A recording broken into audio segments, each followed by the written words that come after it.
everyone. I am Heather Chirtea, the Executive Director of Digital Wish, and we are here to talk about solving the digital divide.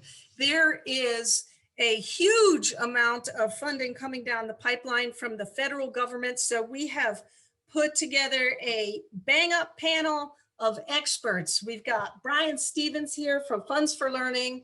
They are the premier E-rate experts out there. He's going to talk about E-rate and the $7 billion that's coming. We've got Cheryl Abshire, former CTO, and she's from Lake Charles, Louisiana, and she's going to talk about the need for applying for this funding. And then lucky enough to have Kristal Ayres here from BrightBytes Learning. And Kristal is going to share with us how to do a needs assessment for the application process. I want to share that this funding is some of the biggest funding that has ever come down the pipeline for education technology. There is $7 billion coming down the pipeline. And this is, in my mind, the biggest funding opportunity to solve the digital divide that I have ever seen in education. But it is coming down. It was announced right in summer when graduation happened and all the schools are too busy, and the deadline is August 13th, right at the end of summer, right when teachers get back from vacation.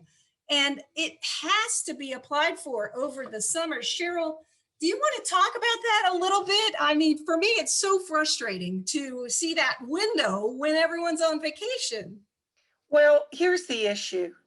This and Digital Wish is the perfect organization to help us push this out to the community, because we've all been wishing that funding would flow through to help our students and our parents at homes in terms of basically erasing this digital divide. I was a CTO for almost 25 years. I've been doing technology almost 30, although the hair color, helps with, push back that age. But advocating, flying to Washington, D.C., working with all of our organizations, with CETA, with ISTE, with COSN, pushing out the whole concept of give us the money, really show us the money. Now, we have gotten on our knees and begged for funding from the FCC, from Congress. Now is the time to not delay, to apply for this. Even though the timing is not perfect, you know what? You don't look a gift horse in the mouth. You just, pull yourself up, you use what you have to use. And that is why we are all, as educators, so fortunate to have this partnership between Digital Wish and BrightBytes to give us the tools to do this easily and quickly with the Funds for Learning. As Heather mentioned, the premier E-rate consulting firm in the country is Funds for Learning. John Harrington is CEO, and Brian is one of the lead experts there, have spent time in DC, and they are just as responsible as every educator is for getting this money delivered finally. So we cannot say, well, it's summer, I'm going to the beach, I don't have time, or I don't really need this money because the district gave me some money. We have to think strategically. We have to apply, because you know what? All this begging and whining cannot be fruitless. They have to see we have the need, they delivered on the funds, and now we're disseminating it.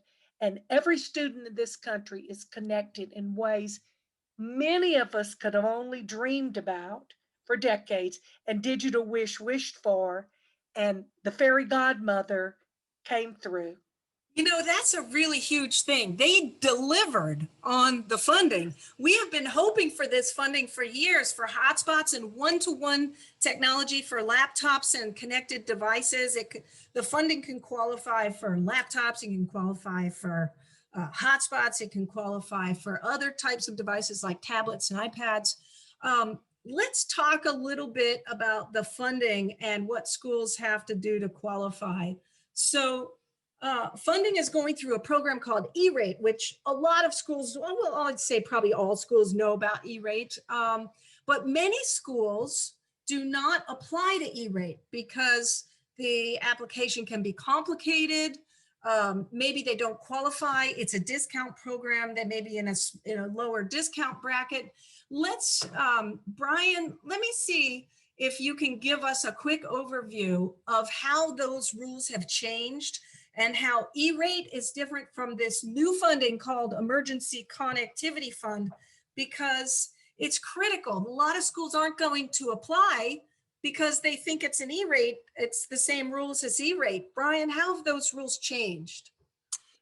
Yeah, well, as far as the Emergency Connectivity Fund is concerned, I would say the largest majority of schools in the country are eligible to participate in this program. They based it on eligibility for the E-rate program, but you're not required to be participating in the E-rate program in order to participate in ECF. You just have to meet the eligibility requirements. And I would say that if the state recognizes your school as a K-12 school, you're eligible. In 99% of the cases, that's the litmus test.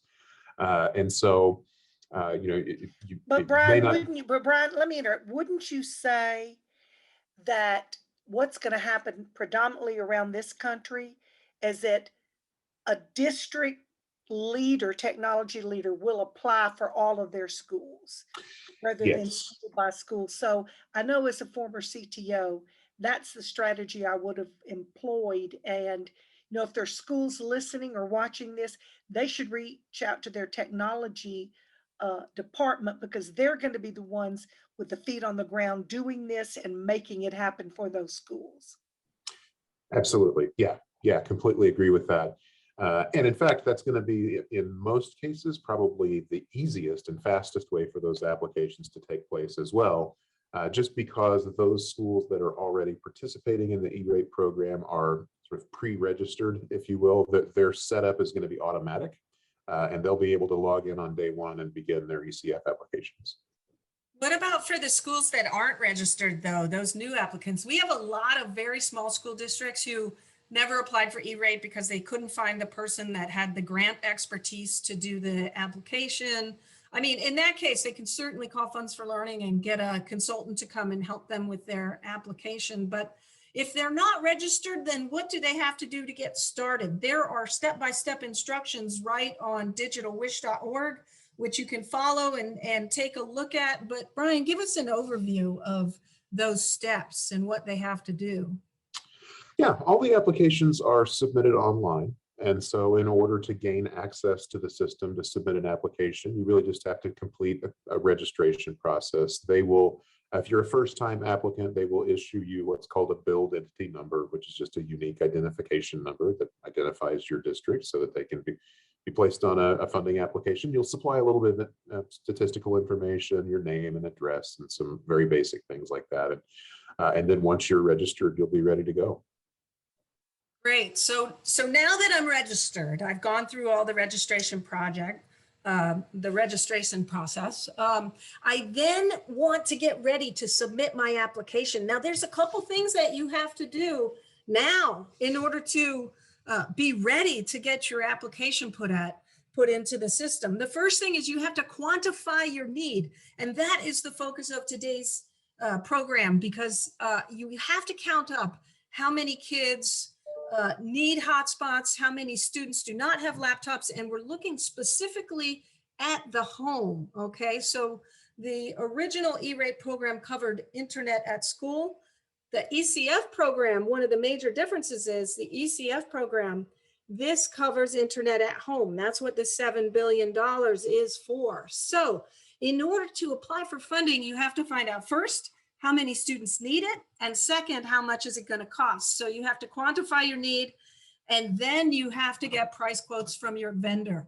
Let's deep dive into quantifying the need a little bit. Brian, do you want to share what you're seeing with quantifying the need and what those requirements are? Sure, yeah, absolutely. So one of the requirements for Emergency Connectivity Fund funding is that you are only seeking funding for internet connections or devices to support users who would otherwise lack sufficient connections or devices to engage in remote learning. And so in this manner, the FCC didn't exactly tie eligibility in this program to socioeconomic levels, although certainly there's probably a correlation there. Really, the litmus test here is identifying the portion of your user population who currently does not have adequate access to internet bandwidth or a connected device. And if you can identify those students that have a need for either one of those or both, then they're eligible to receive funding to purchase those devices and give those out to those users.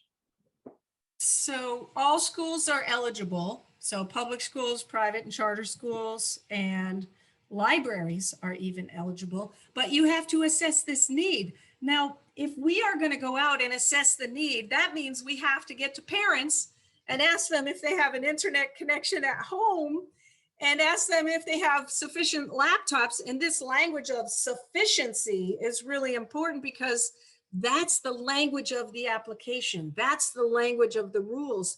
And if we can adhere to that language, well, we will be able to qualify for the funding, apply for the funding, and be able to qualify more of our students, because lots of students have old laptops and equipment that's antiquated and doesn't work anymore, but they're barely getting on to Zoom calls. Well, the language says sufficient, and I think that's a critical thing. So what we've done is we have partnered up with BrightBytes, and we have Kristal Ayres here. And Cheryl actually introduced us to BrightBytes, and I'm very excited because what we've done is to create a survey for schools that they can literally send out in a single link through their parent notification system. Cheryl, talk about that a little bit. Talk about the parent notification system and BrightBytes. Yes, thank you. Thank you so much, Heather. Well, you know, some of us don't sleep well at night, and we're always thinking about these issues, even though I retired from the Calcasieu Parish Schools recently.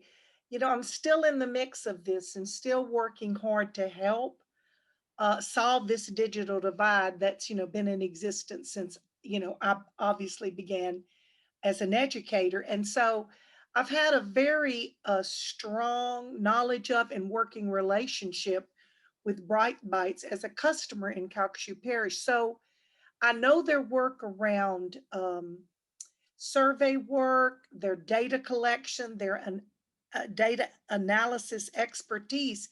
So it made sense to me to try to put,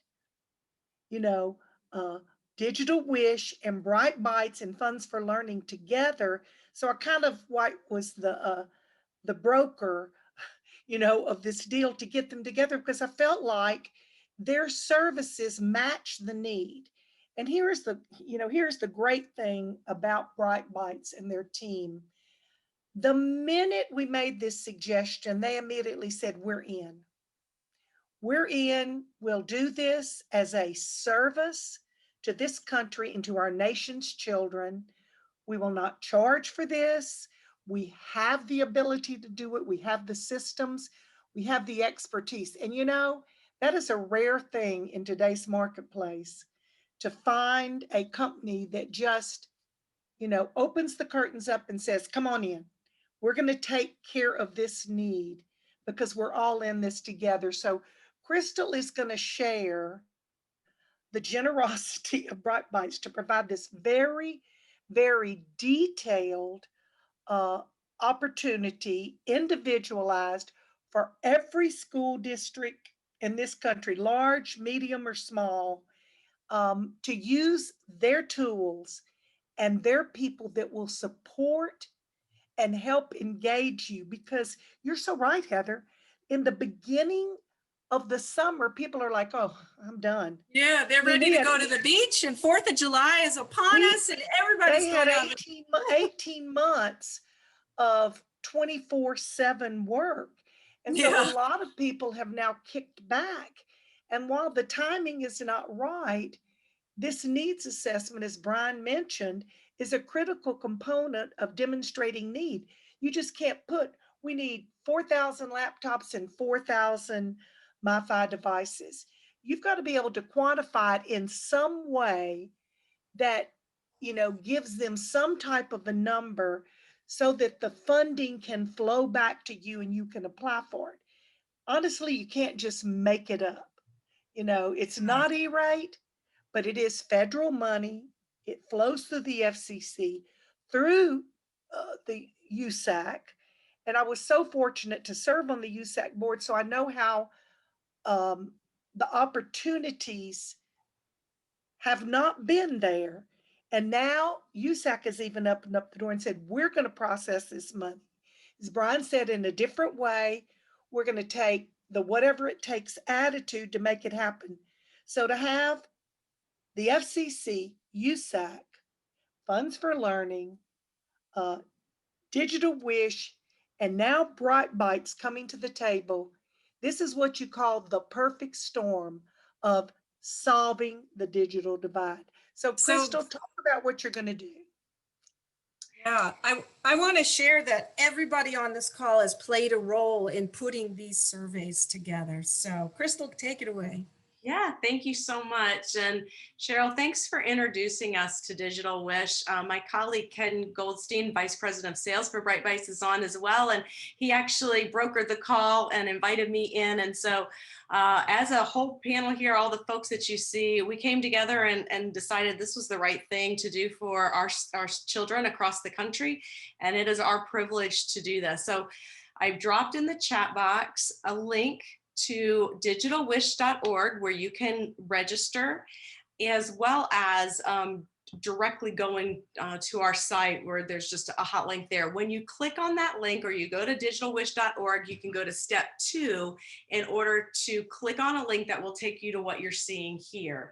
This is our registration page. So literally in 20 seconds or less, you can register your district to participate. I do want to double down on the fact if you're a school listening today, please do us a favor and be part of the solution and refer this to your district so that we can capture everybody in your district and get all of the students access and equity. So simply, you're going to get this free survey. We are not going to say, hey, you bought this from us, and so we want you to do. No, this is something that it is our privilege to do for you. Simply type in your district name, your title, your first and last name. So whoever the point of contact is at the district that's going to be responsible for this initiative needs to complete this with their email address. We put like, how many people do you expect to survey? This is, you can go above it, you can go below it. The reason that we place this here is so that BrightBytes can monitor your collection a bit. Let's say that you expect 500 parents to complete this survey and you only had 50. We obviously don't want to close your survey date, which is the last box here, without you trying to at least get somewhat close to your number. That way we can just communicate with you a bit. And then you just click submit. From there, as you see up here, a member of the BrightBytes team within 24 hours will reach out to you with one link, and then you can take that link and you can place it anywhere that you want, that you feel like your parents are going to go and see it. You can place it on your website. Maybe you use robocaller in your district. Maybe you use a parent notification system or emergency communication. Maybe you have parent texting capability. Whatever it is, you have the right. Each district will get their own link and you will send that out, and we will then calculate all the data for you. And then on this anticipated, your expected survey end date, we will send you a report. Now, time is kind of the essence, right? We only have till August 13th to get this all done. So you don't want to wait till August to get your survey out. You want to get this link today, tomorrow, before the end of June. Get it up and running, start your collection, close it so that then you can go and fill out the application. When you're parents, you might be curious about what the survey looks like. This is what your parents will see. We're applying for funding to acquire free internet service and free computers for students at home. Please respond ASAP as the funding deadline expires over the summer. By answering just a few quick questions, you will help us acquire internet service and computers for your child or children at home. Please don't wait to respond because we want your child and children to have these resources by the start of the year. They click get started, and then you can see it is a very simple survey that they fill out, complete, and click the word submit at the end. It's that simple. The district has two things you have to do: register using this link that we talked about, and you fill out this page. And 2, distribute your link to your parents, however you want to do that. And then BrightBytes is going to do all the rest. And we're going to be talking and corresponding as a team here, those folks that are on the call, to ensure that we're getting this word out. And if you have friends across other districts, please refer them to digitalwish.org webpage to spread the love. Thanks, Heather. Hey, Kristal, can you bring up the survey and read a couple of those questions off? Because the vocabulary is really important. Sure. Using the correct vocabulary to make sure that your survey actually asks the right questions so that you get the maximum number of parents responding. So if you don't mind, read a couple of the questions, and then perhaps, Brian, you can talk about the vocabulary and how that relates to the ECF application. Yeah, so you're just typing in the parents' first and last name. They'll complete that themselves. How many children do they have will then allow them to get how many next boxes. So first name with their grade level in school. And if they type that they have 2 kids, then they'll get another one here with their, that they'll complete for their second child's name, grade level in school. We give an example. Then yes or no's, do you have sufficient internet service for all your school-age children to participate in online learning at all times? So if you have 5 people in your house and mom and dad are working remote, or mom's working remote, and she's like, get off the computer, I'm on a Zoom call, that is not learning at all times. So we want to make sure that there's bandwidth also, not just connectivity. So from there, you'll ask, do they have the devices to participate in online learning at all times? We don't need people sharing devices. This is a once in a lifetime opportunity that Cheryl talked about. We should be excited and really share that information. And then how many laptops do you currently need? So maybe if I have 2 students, I would select that I need 2, and then you just click finished, and that's all. Thanks so much, Kristal. Heather, let me jump in again, because y'all know that I've always got something to say. I know that people that either watching this live or watch the recorded webinar are probably thinking, oh my God, it's so hard to get people to do anything during the summer. And like I said, as a former CTO, it's going to take a little bit of extra effort. If I were in a district, I would push this out through our emergency notification system first, and I would send everyone to our district webpage. In other words, I'd say, go to cpsb.org, and on the lead there would be a little bit of this explanation, and ask every parent to fill out that survey in the district. And because our emergency notification system sends an email, if the parents have an email address, sends a recorded phone message to the home phone or the cell, and a text. And then I'd wait a week and I'd send it again. Because, and the message would be, this is an urgent message from the ABC school system. We now have an opportunity to get free devices and free internet connectivity for our students. So you need to fill out this survey so that we can see if you can qualify, and we can make sure we get enough funds from the federal government from you. There's no cost to the parent. Do this. It'll take you less than 5 minutes to do it, and will be a great benefit to your children. Well, a cool thing about this is that it goes over the cell phones, and we're asking if you don't have an internet connection at home. Well, if a parent doesn't have an internet connection at home, then perhaps they can't fill it out. But if they have a cell phone, which one of the things we've seen was they all got cell phones. And if you put that link into the emergency notification system, they will get a text, and they can click the link on their cell phone.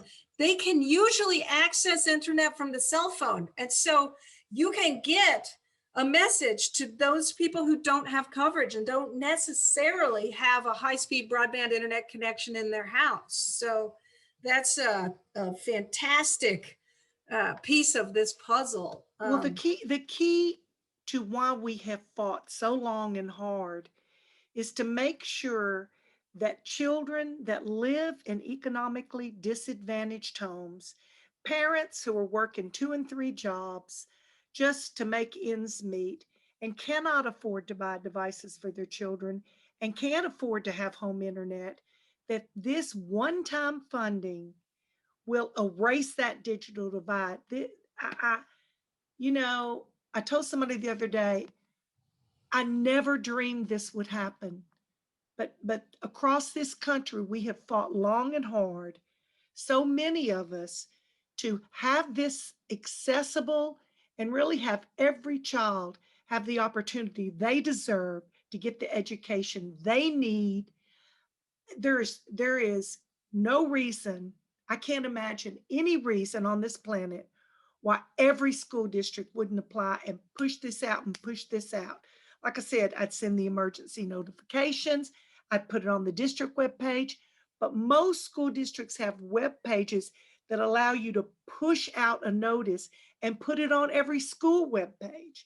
Because as we approach the beginning of school, many parents will be going to the school webpage to see, oh, what do I have to buy for school supplies? What's the exact date I have to register? So there's an opportunity to use every channel. The other thing I do is I would get our TV station, I would have our newspaper do an article on it. I would do a press release, and have the radio stations cover it. And I would have the superintendent or myself telling the story and say, don't delay. Go to our district webpage, click on the survey link. And if you need this, we will deliver this to your child or children. And the digital divide will be something of the past. And you know what? Then maybe we will be able to compete with other countries that have given devices and connectivity to every children, while we as a country of great knowledge and wealth have not done this yet. This is our time. This is the place. This is the system that will do it. And shame on us if we all don't do it.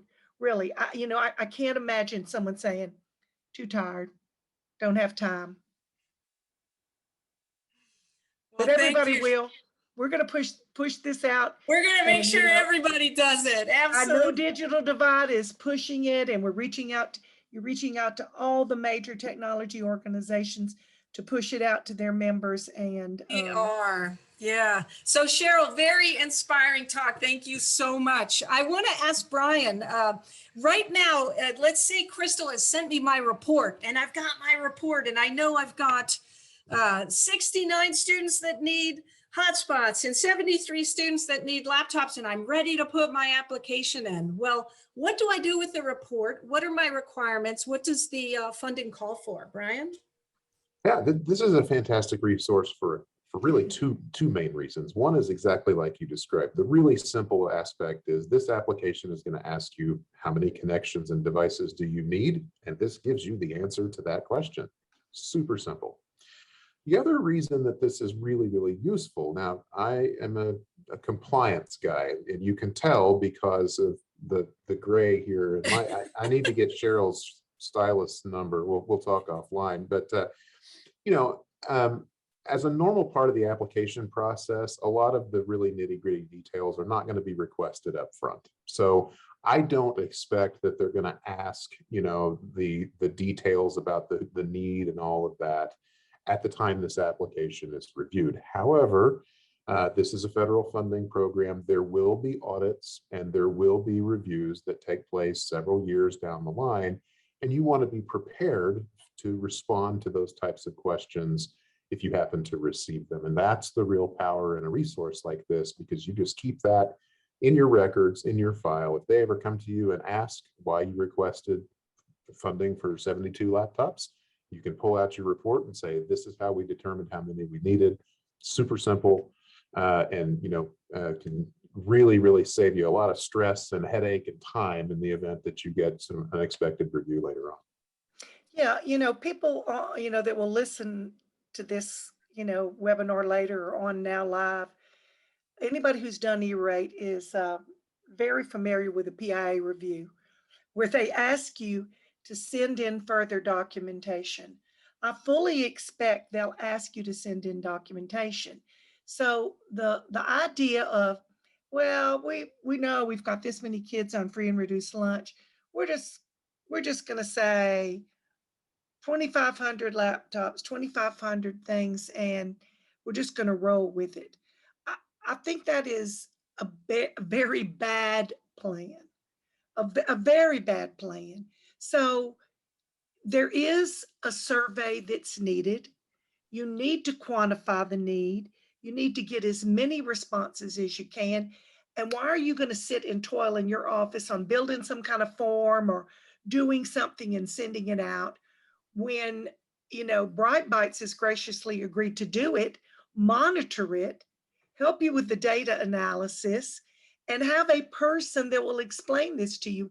And then you've got funds for learning that will be available to answer any questions. You might be a customer of theirs and you might not, because again, the community has come together in unprecedented ways to support this really pot of gold at the end of the technology rainbow. I mean, that's what it is. We've been looking for that leprechaun, for 30 years, and now he's popped up with $7 billion. And you need to go get it for your district, your children, and to make sure, as I said before, that every child has an equal opportunity. We talk about equity all the time in this country, and this is the solution for digital equity. There's no doubt about it. Well, thanks, Cheryl. I want to talk about now how to spread the word and how to share this messaging out to your district, okay? Anybody who's on this call, we need you to join us and we need to be able to solve the digital divide together. Well, in that realm, Digital Wish has put together a whole bunch of shareable resources that you can grab and you could send out to your administrators within the district. All you have to do is go fetch them. So you go to digitalwish.org, the very top banner says spread the word, and all of these resources are there. We've got a 2-minute teaser, top 10 questions about ECF. You want to get it in 2 minutes? Excellent. We've got a video right on the homepage, top 10 questions, 2 minutes. That's all you have to invest to find out how to apply. Webinars, we have done an entire webinar series, including this one called Solving the Digital Divide. That's also at digitalwish.org. You can watch webinars on funding. Brian's appeared on a number of these webinars talking about the funding and how to apply and what those restrictions are. You can share artwork. If you want to share in your personal network, we've got some real fun artwork, comedy artwork. If you want to share with your school administrators, we've got some very serious artwork, step 1, step 2, step 3, and you can share that out with your school administrators, be very professional. All of that stuff is available. The other thing that we have is we've already written social media posts for you. So if you want to share on social media, just go and hit that spread the word button right at the top of Digital Wish, and you'll have tweets and Facebook posts and artwork and all that stuff that you need to share. So in conclusion, I say go to digitalwish.org, contact everybody on this list, contact Kristal, get your BrightBytes survey, get your free survey, send that out through parent notification. Contact Cheryl if you want to talk about district level issues.